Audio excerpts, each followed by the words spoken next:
Second phase panchayat ఎన్నికల్లో Congress party సత్తా చాటింది. మంచిర్యాల, పెద్దపల్లి జిల్లాల్లో మెజార్టీ స్థానాలు కాంగ్రెస్ బలపరిచిన అభ్యర్థులు గెలుచుకున్నారు. పెద్దపల్లి జిల్లాలో 73 స్థానాలకు 51 మంది, మంచిర్యాల జిల్లాలో 114 స్థానాలకు 81 మంది కాంగ్రెస్ బలపరిచిన అభ్యర్థులు గెలిచారు. మంచిర్యాల, పెద్దపల్లి జిల్లాల్లో సెకండ్ ఫేజ్ ఫలితాలపై మరింత సమాచారాన్ని సాగర్ అందిస్తారు. రెండో విడత పంచాయతీ ఎన్నికల్లో కాంగ్రెస్ పార్టీ సత్తా చాటింది. ఎక్కువగా కాంగ్రెస్ పార్టీ అభ్యర్థులే విజయం సాధించారు.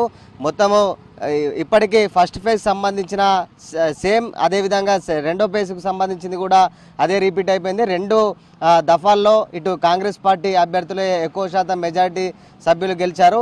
ఇట్లా ఓవరాల్గా కాంగ్రెస్ పార్టీ చేస్తున్నటువంటి గ్రామ స్థాయిలో ప్రచారాలు కావచ్చు, అదేవిధంగా అభివృద్ధి కావచ్చు చూసి ఎక్కువగా కాంగ్రెస్ పార్టీ అభ్యర్థులు గెలుపోవడంలకు ఇట్లా అవకాశాలు లభించాయని చెప్పేసి రాజకీయవేత్తలు అయితే చెప్తున్నారు. మొత్తానికైతే ఇటు ఇప్పటి వరకు సెకండ్ ఫేజ్ మొత్తం కూడా కంప్లీట్ అయిపోయింది.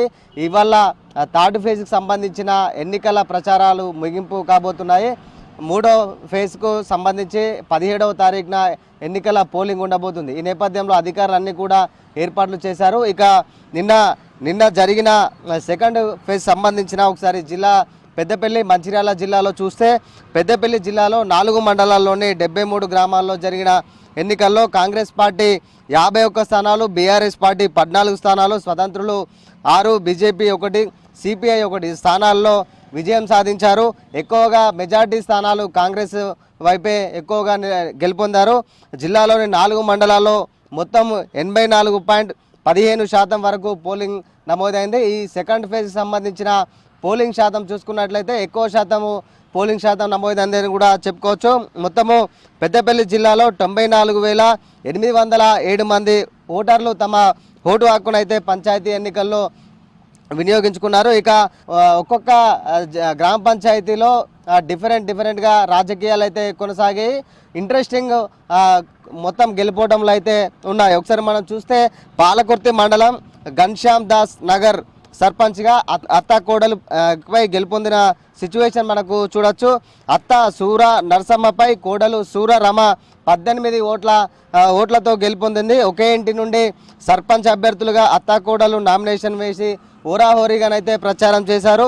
మొత్తానికైతే బీసీ మహిళ రిజర్వేషన్ కేటాయించడంతో మాజీ సర్పంచ్ సూర సమ్మయ్య, అతని భార్య ఎస్సీకి అవకాశం లేకపోవడంతో తల్లి నరసమ్మతో నామినేషన్ వేయించాడు సమ్మయ్య. ఇట్లా ఓవరాల్గా ఒక్కొక్క ప్లేస్లో ఇంట్రెస్టింగ్గా పోటీలు అయితే కొనసాగాయి. ఇక మంచిర్యాల జిల్లాకు వస్తే నిన్న మొత్తం కూడా మంచిర్యాల జిల్లాలో బెల్లంపల్లి నియోజకవర్గంలో రెండో విడత పోలింగ్ జరిగింది.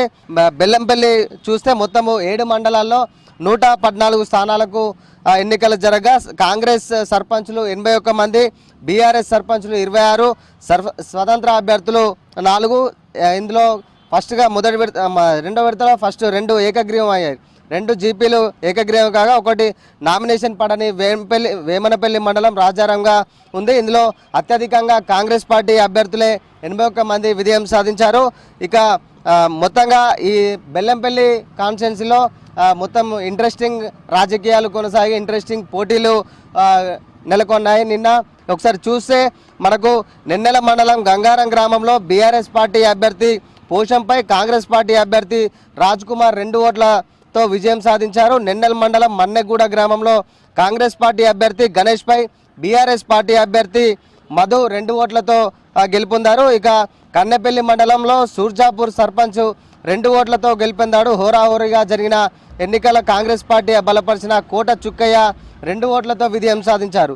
కాశీపేట మండలం లంబడిపల్లె తండా కే గ్రామంలో 2 అభ్యర్థులకు సమాన ఓట్లు రాగా లక్కీ డ్రా ద్వారా కాంగ్రెస్ పార్టీ అభ్యర్థి బలరాం విజయం సాధించారు. కాశీపేట మండలం పల్లంగూడ గ్రామంలో వరుసగా 4 సార్లు భార్యాభర్తలుగా సర్పంచ్గా విజయం సాధించారు. అంటే పాలకుర్తిలో కాంగ్రెస్ 14, బీఆర్ఎస్ 2. ఇక్కడ ముఖ్యంగా చెప్పుకోదగ్గది జూలపల్లి మండలం విషయానికి వస్తే ఎక్కువ స్థానాలు టీఆర్ఎస్ పార్టీ కైవసం చేసుకుంది.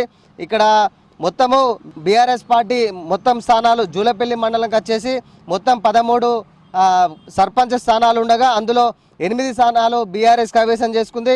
ఓవరాల్గా ఈ చివరి ఎన్నికలు కావడంతో సర్పంచ్ స్థానాలకు చివరి ఎన్నికలు కావడంతో ప్రచారాలు అయితే ఊరెత్తుతున్నాయి.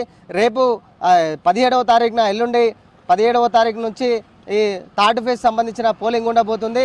ముఖ్యంగా ఈ థర్డ్ ఫేజ్ ఏదైతే జరుగుతుందో ఆ ఏరియాలో వైన్ షాపులు కావచ్చు, లిక్కర్ షాపులు అన్నీ కూడా బంద్ అయిపోయాయి. అదేవిధంగా 17వ తేదీన పోలింగ్ జరగనున్న నేపథ్యంలో ఆయా సెగ్మెంట్లలో మొత్తం కూడా ప్రభుత్వ పాఠశాలలకు, ప్రైవేట్ పాఠశాలకు సెలవులు కూడా ప్రకటించాయి. ఇట్లా ఇప్పటి వరకు ఫస్ట్ ఫేజ్, సెకండ్ ఫేజ్ ప్రశాంత వాతావరణంలో ఎన్నికలు జరిగాయి. థర్డ్ ఫేజ్కి సంబంధించిన ఎన్నికలు కూడా ప్రశాంత వాతావరణంలో జరిగేలా అధికారులు అయితే ఏర్పాట్లు పూర్తి చేస్తున్నారు. మరోవైపు కాంగ్రెస్ హవా అయితే కొనసాగుతుంది.